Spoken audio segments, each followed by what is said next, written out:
Welcome, everyone, to the Advanced Sports Analytics Podcast. It's Monday, April 26th. I'm here with Stuart Gibson. We are going to be quickly going over NBA and then jumping into MLB. We're going to spend about 20 minutes on each one. Stuart, how's it going? It looks like this is a night where SuperDraft's advantages will be clear because if you are playing on FanDuel or DraftKings, I think you will be doing a lot of news monitoring, and I don't think you'll be able to leave your computer tonight. Yeah, that Philadelphia game is shaping up to be crazy. So not upset about that not being on the SuperDraft main slate. 4 or 5 guys questionable, although Simmons appears to be likely to play at this point.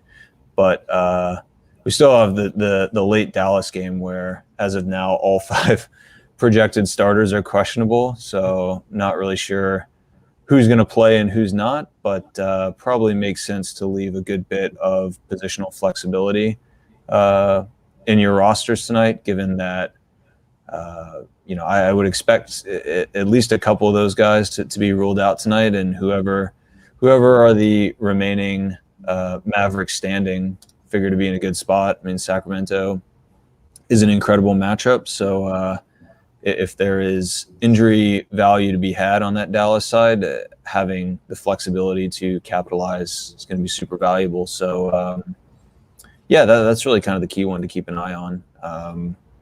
Should be an interesting slate.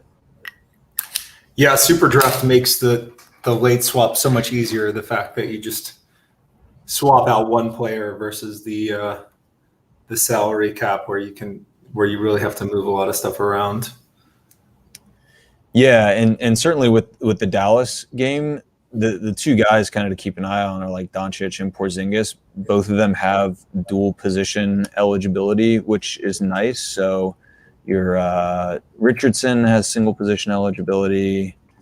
Brunson is probably guard only, but Porzingis and Doncic both being dual position guys. Just between that and the no price consideration, it's a really nice late swap environment. But definitely gonna have to be on the ball if you're submitting lineups tonight, seeing who's in and who's out. Hopefully that news comes before the 9 p.m. game, so that if for whatever reason like everyone plays, there are some good plays on the Denver side that our model likes. Hopefully that news kind of comes in before the 9 p.m. tip off, and So we're going to try to cover both sports tonight. That requires we be a little bit time efficient. So let's dive in, sort of give our best plays. Let's start at center. Tonight at center, we have Jokic at a 59.77 projected SuperDraft points, which puts him well ahead of the field in raw projection, and it also puts him as the best player post 1.05 multiplier. He's center only eligible. Also in the conversation, we have 3 other guys. We have Julius Randle, Vucevic, and Gobert. These are guys that we're high on quite often. Randle is dual eligible, and Vooch, Gobert, and Jokic are center only eligible. Who else do you think is – well, first of all, who's your cash game play tonight, and who else do you think might be in the center conversation? We should note that if the injuries fall the right way for Porzingis, he's currently our 7th ranked center, but he could leapfrog if it falls his way. Yeah, so that is a good thing to point out. I think Jokic has to be the cash game preference, and I think is strong enough such that you could feel good about playing him. And of course he's the 9 games, so like if things break Porzingis' way in like a massive way, you could sub out Jokic, but I like Jokic a lot. I think it's just a really good matchup for him going up against Memphis, which is a fairly up-tempo team that They're one of the quicker teams on the slate, second fastest over the last 30 days, behind only Minnesota. And they don't really play great defense either. They allow relatively high offensive rating to opponents. They don't they don't rebound well. They're kind of, I think, susceptible to the center position. So I think it's just an incredible matchup for Jokic, and you do get that extra 0.05 when he's been priced down at 1x for stretches this year. Murray being out, I think, doesn't hurt Jokic. I don't know that it's like a huge benefit to him. His usage rate has been up a little bit when Murray's out, but his per touch efficiency is down a bit. So I think it's kind of a wash. Maybe a small boost that Murray's out, but I think Jokic is in an awesome spot. Makes a ton of sense for cash considerations. There are some compelling tournament alternatives to Jokic. I expect Jokic to be super popular. Vucevic with Zach LaVine out, I think is in tournament consideration. It's just not. I do think there is some risk there. Like Miami is a tough defensive matchup. They play relatively slow. Randall, kind of the same thing could be said for Phoenix. Tough defensive team. They play slow. So these guys, I think, are perfectly fine tournament pivots off Jokic, but I think there's more risk there for cash purposes. So that's kind of how I see the center position for cash versus tournament considerations. How about you? Or is that kind of in line with what you're thinking? Are there other pure centers that make sense for you? No, I would leave it that way. And I think Jokic, even for tournaments, his value is higher because you probably don't want to play Porzingis, but Jokic is at 9 o'clock.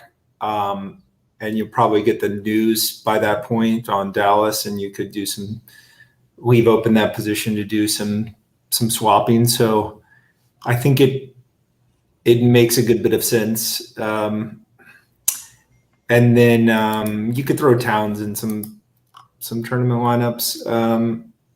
And I like the fact that we have fewer guys who are dual position eligible. I like these nights where you have to make a choice at center. Moving over to forward, our current optimal exposures at forward have Paul George as a lock, essentially, 98% of optimals. We have a good bit of Towns showing 18%. Siakam, Anunoby, Michael Porter, we have in 49% of optimals.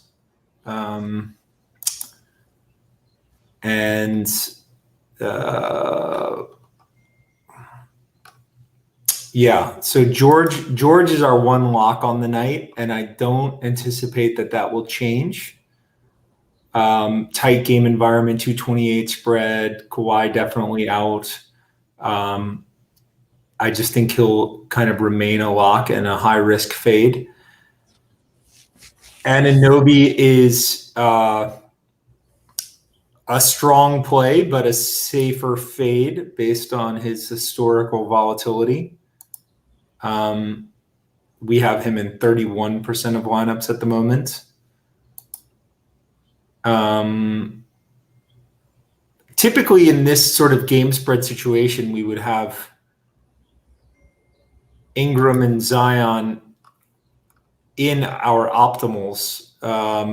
They are currently in 0% of our optimals, which I can't recall that ever being the case. Even in lesser game environment, I mean, this is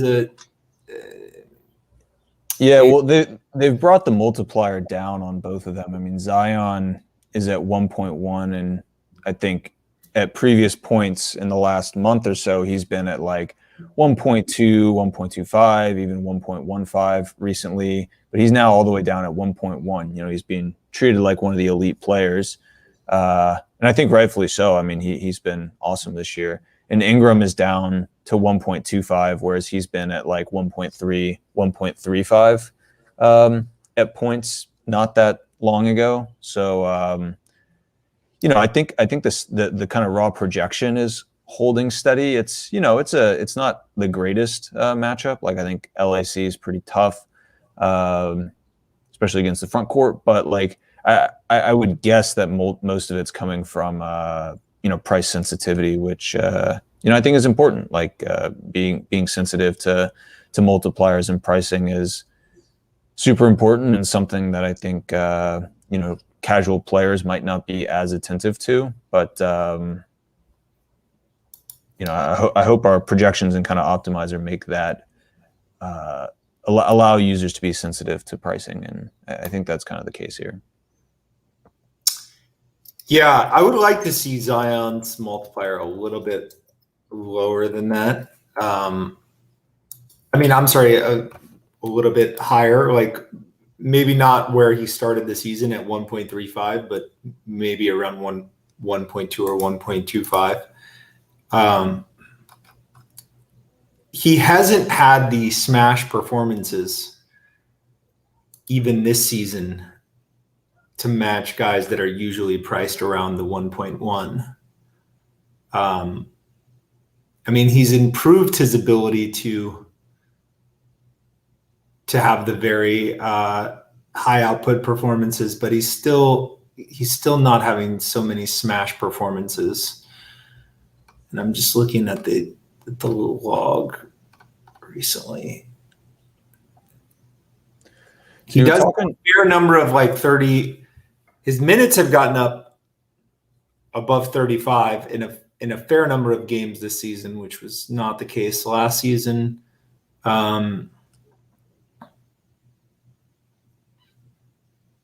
His minutes are high. His usage is regularly in the low 30s.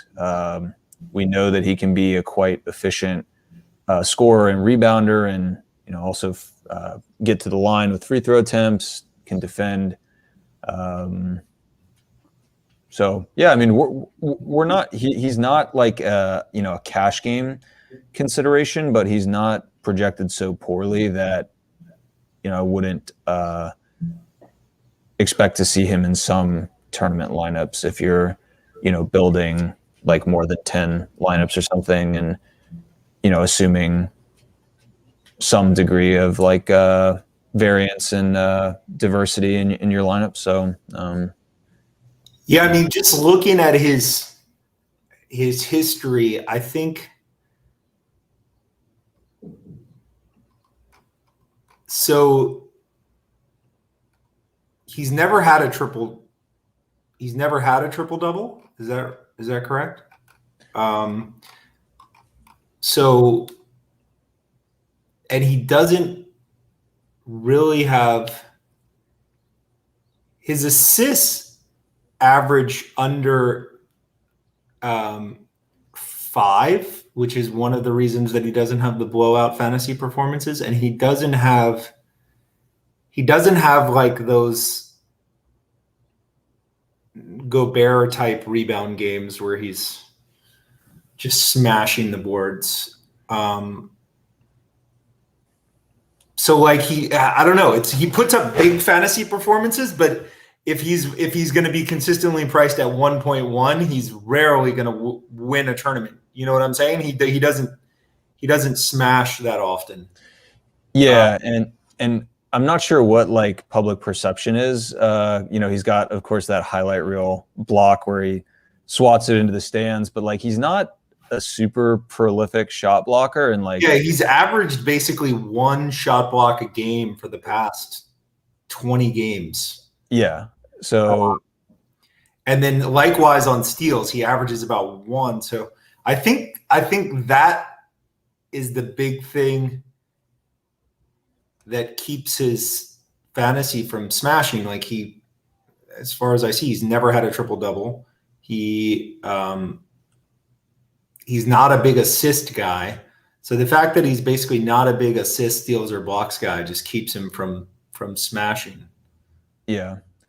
And like I'm also just looking at his nightly rebound rates. I mean, he's not even really an elite rebounder. I mean, he's good, but he's not like, Valanciunas or Gobert or Capella level rebounder. He's like a good rebounder. But yeah, I mean, look, I think he's a great kind of young talent, very efficient and effective scorer. But I think he's not quite as good at some of these peripheral components as the highlight reels lead you to believe. Yeah, and those are overvalued in fantasy. We could debate why they're overvalued in fantasy, but they are overvalued in fantasy. Peripherals like blocks and steals, especially in the SuperDraft format, are highly valued. So yeah, I would like to see his multiplier come up a tad, but that is what it is. Michael Porter Jr., we mentioned, is a favorite of ours tonight. Good game environment, 228 total.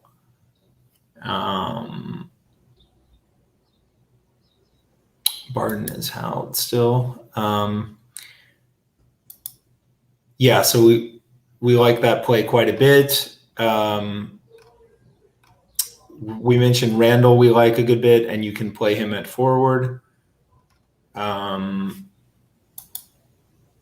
You can just sort of play Jokic at center and then leave maybe Porter in a forward spot and Porzingis in a forward spot, and then just sort of adjust things around mid slate when the Dallas news comes out. Yeah. We like Towns as a fringe forward play. Then, of course, the news could fall in a way where Doncic becomes a smash. On the Atlanta side, on the Dallas side, who do you think could move in play among the high multiplier guys if news falls the right way? Hardaway Jr., I think, if, some combination of one of Doncic or Porzingis, and then say one of Richardson or Finney-Smith. I think THJ doesn't have to be in the starting lineup to be a viable play. I think actually Dallas would prefer to start a guy like Brunson or Dwight Powell or one of these other guys, and kind of use THJ as like a sixth man. So I could see him creeping into play if the injury news breaks the right way. I don't know, like a guy like JJ Redick to me just doesn't have much of a minute ceiling. Dwight Powell, not much of a minute ceiling or like a usage ceiling. Could maybe see Josh Richardson creep into play with news breaking the right way. Dorian Finney-Smith, I think he's got a fine minutes projection as is. I can't really see it getting much higher than the 34 minutes we're projecting him, and his usage is just so low that he's kind of like PJ Tucker-esque. So yeah, Hardaway Jr. or Richardson would be my picks. Maybe Jalen Brunson too, if Doncic and Richardson were ruled out, and we felt good about Brunson for 30 plus minutes. So moving over to guard, we do like Doncic if he plays. We like Jordan Clarkson quite a bit. We have him in 86% of lineups. We like Van Fleet, 85% of lineups. We have Booker in 42% of lineups. Conley in 20% of lineups. So talk with us about Clarkson. He's our favorite play at guard. Doesn't look like any news will shift around there, so we expect that to stay the same. You feel strongly about Clarkson? Yeah, I think Mitchell continues to be out. Clarkson has been one of these guys that when Mitchell is out, he tends to do well. Utah is I think, one of the harder teams to minutes project for, because they are so sensitive to game competitiveness and how they manage minutes. So Clarkson's one of these guys who, usually you talk about blowout risk in terms of mitigating negative risk for players, and I think that is the case with guys like Conley and Gobert. Clarkson, on the other hand, I think stands to benefit from a blowout. He will be coming off the bench and be used in a reserve type role. And if Utah blows out Minnesota, which seems within, the band of kind of possible outcomes, I'm seeing currently a 10-point Utah favored spread. I could see Clarkson benefit from that. Just so far this year, in the 7 games that Mitchell has missed, Clarkson, his minutes delta is almost 7 minutes, so he gets an extra, 6.5 to 7 minutes when Mitchell is out. His usage rate goes up by about 2%. His per minute fantasy efficiency on SuperDraft is about break even, but all this just really more minutes equal more points for Clarkson. He's averaged 7.5 more fantasy points, SuperDraft raw points, when Mitchell is out. So, I think it's just kind of a simple injury thing there. And great matchup. Like, Minnesota plays fast. They're not very good defensively. So in general, Utah guys are going to stand to benefit. I think if you are hand building lineups, trying to consider Utah players around like possible outcomes, it would be advantageous. So if you are building a lineup that, has the narrative of succeeding under conditions where Utah wins by a lot, pretty much, like, I don't want to group Clarkson and Conley together, Clarkson and Gobert together. It seems to me like, well, in the past you've said that in a stretch scenario you would consider it. Yeah. So for a shorter slate, you're okay with it, but tonight, where you have some compelling plays, you would not put those two in the same lineup? Yeah, and I think when blowout risk is a significant consideration, it makes less sense to pair them together because, one, like, Conley stands to benefit from a very tight game, and I think a very competitive game is kind of a negative for Clarkson, and vice versa. I'm more like, I guess I would be more concerned. Like, I do think Clarkson can succeed in a hyper competitive game. I think it's unlikely that Conley succeeds in a non-competitive game. So when there is kind of blowout risk, maybe I'd be more inclined to separate those two. I don't know. Just my thinking there. Yeah, makes sense. We tend to have Booker at around 30 to 40% exposure on many nights. I question whether he's paid to, if you did have him at that level of exposure night by night, or at our recommended level of exposure. I question whether he's paid, but he is a great tournament guy historically, with a wide distribution of outcomes. It's just been hard to nail the production night by night with any degree of reliability. Yeah, definitely. The team has so much. Phoenix just has so much offensive capacity. It's been hard to pinpoint. Yeah. Do you think there's any viable narrative like Booker at MSG? Is going to want to fill it up. Maybe. Yeah, it's a slower game environment, but I could definitely, I could see it. It's paid for me to play Booker at about our recommended levels. Like, I just tend to play him more than other people, and I guess it's paid off, but it feels like it's been some time. Um, yeah. But then other plays we like at guard. Who would you consider? Okay, so first of all, Van Fleet, 85%, and we think that will probably stick just based on that news being fully locked out. There is some blowout, so that is fadeable in a way that we think Paul George maybe is not fadeable. And how do you feel about the Van Fleet Siakam conversation? We have Siakam in 30% of lineups and Van Fleet in 85% of lineups. Yeah, it's I see it as kind of on the cusp of being an acceptable pair. Like neither one are at the 1 or 1.05 or 1.1 range, but they're both kind of expensive. Siakam 1.2, Van Vliet 1.3.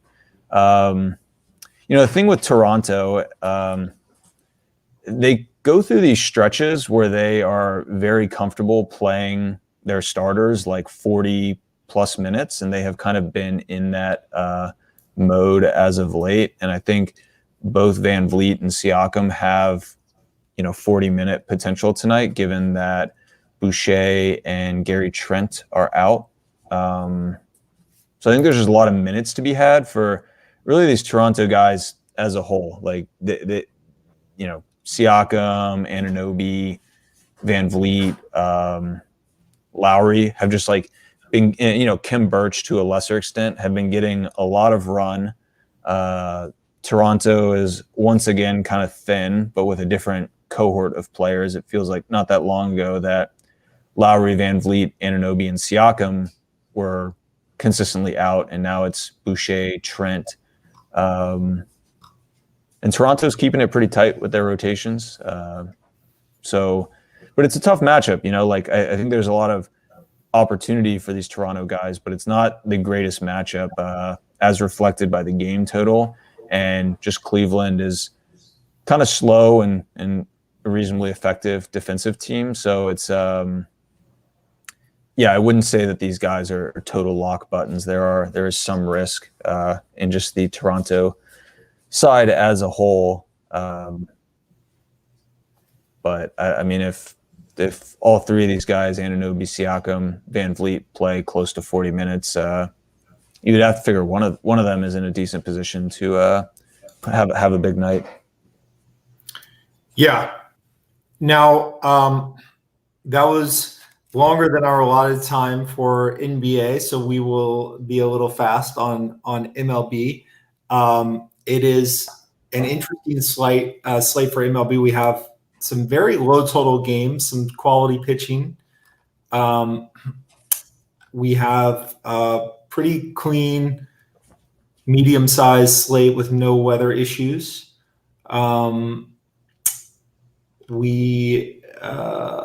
Let's see, how does SuperDraft treat Ohtani? We should probably take Ohtani out of our player pool tonight, given he's pitching, right?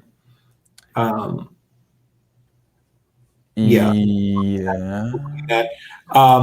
But right now we are high on some of the early hitting where you have some cleaner game environments and some higher totals.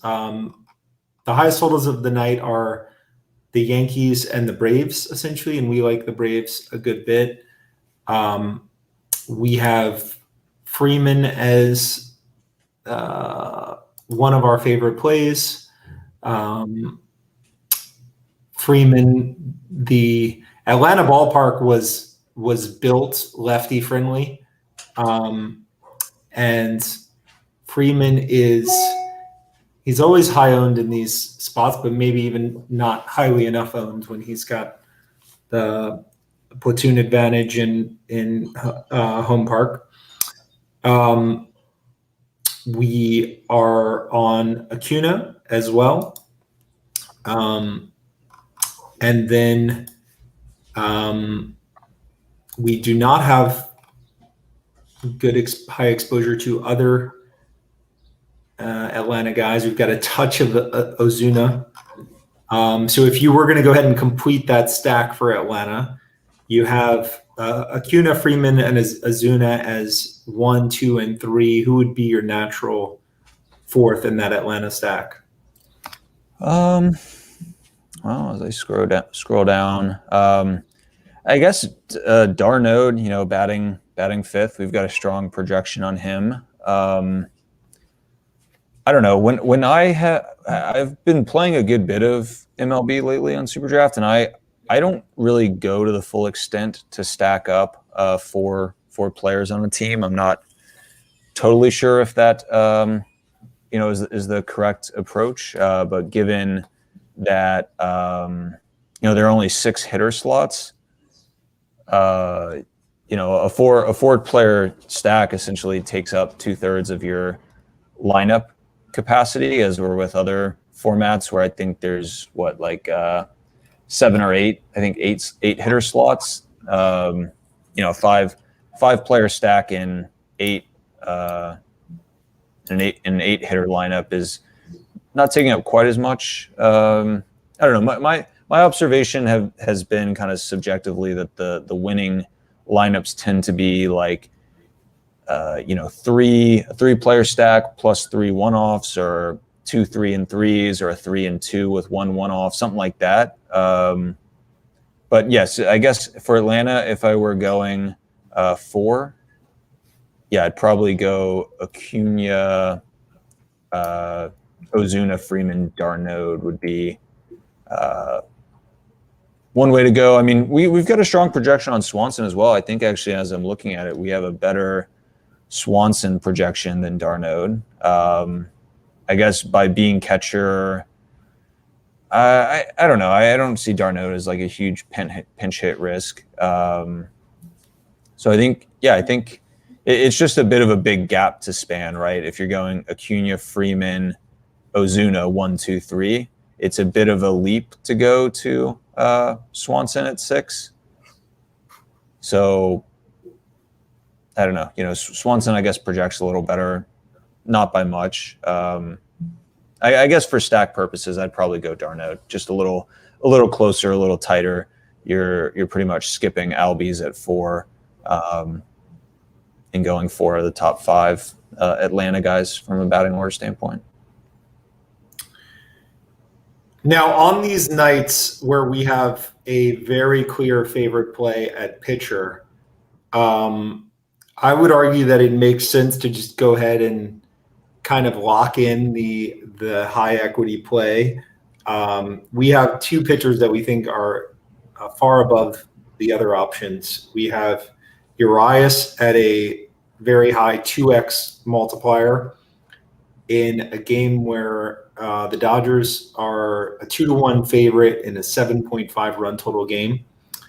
And then we have Corbin Burns at a 1.75 multiplier, where Milwaukee is a minus 185 favorite in a 6.5 run total game.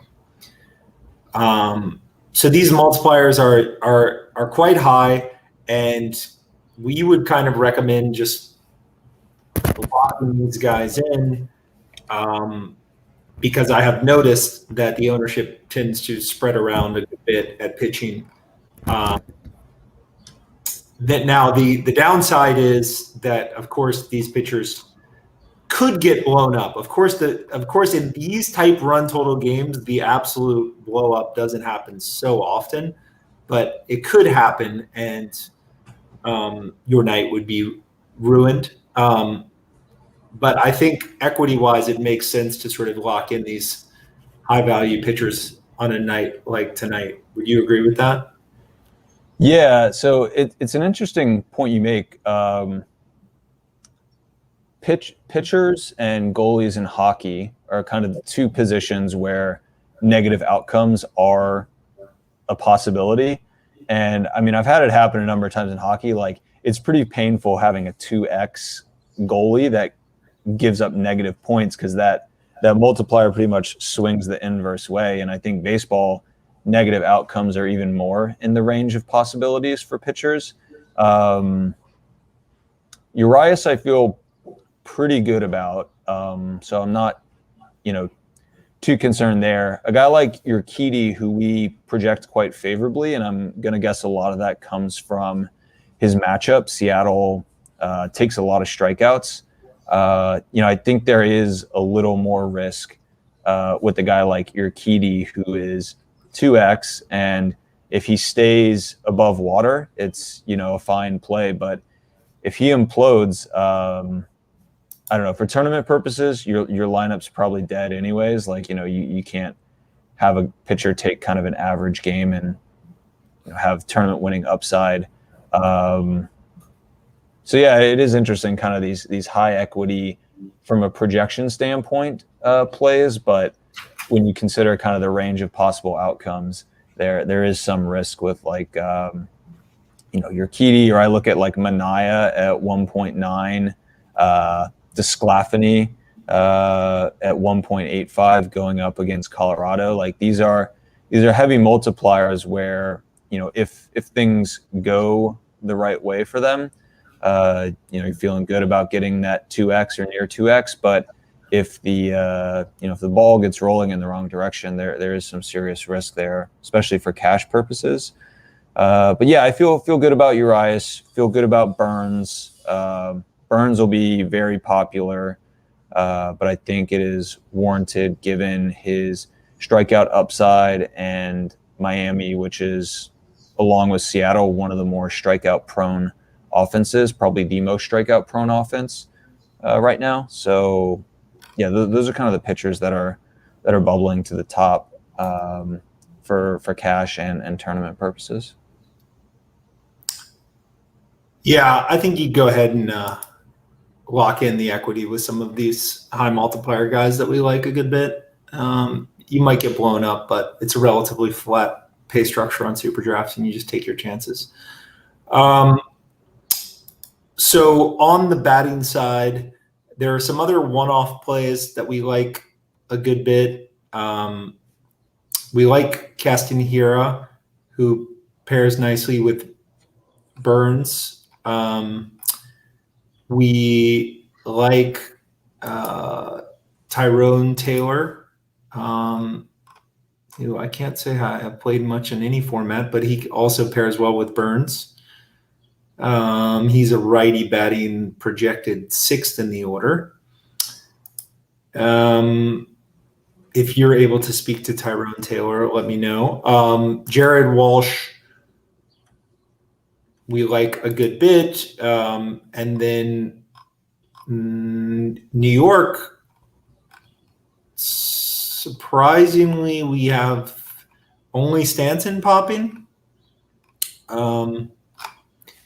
What is it about the Yankees this year have really had very few days where they've blown off a slate in the way they usually do?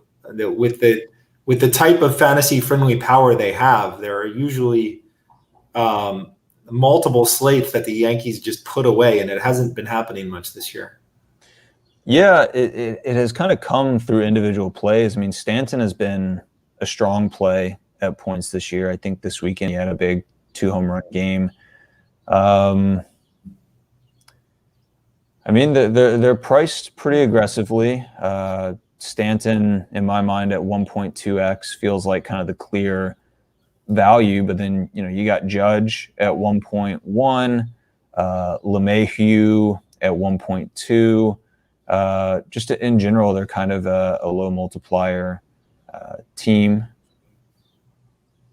Their lineup rather is compiled of kind of low multiplier players, and yeah, I don't know. I just it seems that our model prefers other teams and other players where it's hard to find a high multiplier Yankee that you like and feel good about. And I think, at least as our optimizer, it's kind of spit out like tournament lineups with stacks. It usually helps to have like one high multiplier guy that it can build through. I've played a lot of the Angels this year and going like Jared Walsh with, I'm fine playing Trout or Ohtani or Upton at kind of these low multipliers when there is a high multiplier guy like Trout or Fletcher that you can put in the mix. I'm fine playing Story and Crone at kind of low multiplier when there is a guy like Tapia or Fuentes that you can put in the mix. The Yankees don't really have that. Philadelphia, I was playing a lot this weekend at Colorado because, obviously Harper and Hoskins and Real Muto are low multiplier guys, but you can sprinkle in a McCutchen or an Alec Baum.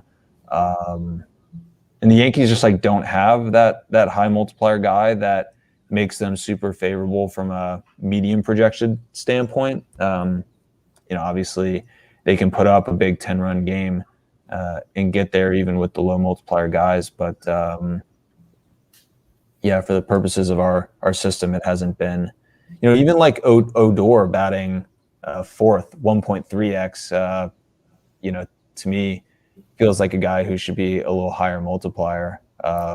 We've talked about it before that the nature of the multiplier is to make the home runs less important. And so, I think it's really that simple for New York that they're great on DraftKings and FanDuel because home runs just build up your score so quickly. But on SuperDraft, it's just less home run centric. It's better to get a high multiplier guy with a great projection. Yeah. All right. Well, I think that's good coverage of the two slates. We will be back on this Wednesday. Yeah, sounds good. Looking forward to it.